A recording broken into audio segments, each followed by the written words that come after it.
Hello बच्चों, यहाँ लिखा है to masses 2m and m are connected by inextensible string, light string.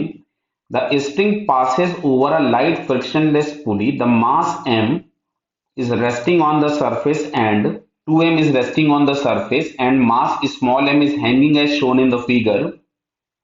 A particle of mass m strikes the mass small m from below in first case with velocity v naught and in second case, mass m, v naught from the top and stick to it. Clear?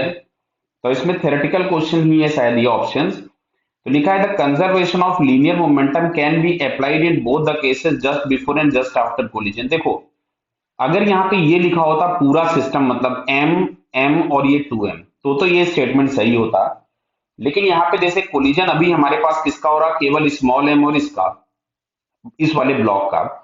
तो इस case में मतलब first case में तो हम apply कर पाएंगे conservation of momentum.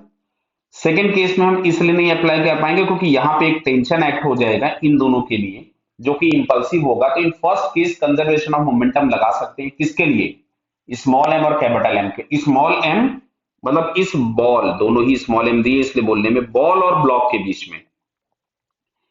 जबकि सेकंड केस में ब्लॉक और बॉल के बीच में नहीं लगा सकते. अगर बोला गया होता बॉल प्लस दिस ब्लॉक तो हम लगा लेते हैं. क्लियर है बेटा? तो चलिए, तो यहाँ पे फर्स्ट स्टेटमेंट गलत हो गया. सेकंड पढ़ते हैं.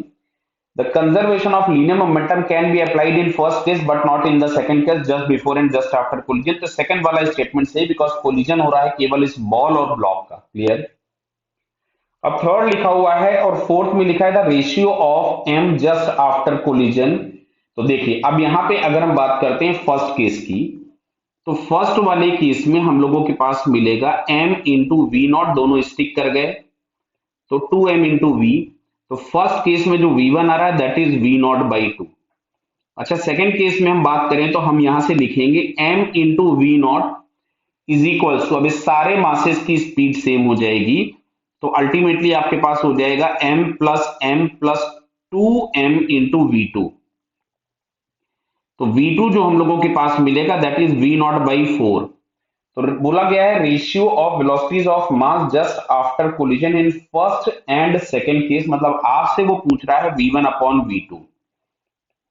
तो V1 आ रहा था V नॉट बाई 2 और V2 के नाम पे आ रहा था V नॉट बाई 4. तो फाइनली आपको ये रेशियो 2 मिलेगा जो कि हम लोगों को फोर्थ ऑप्शन में दिया है. क्लियर?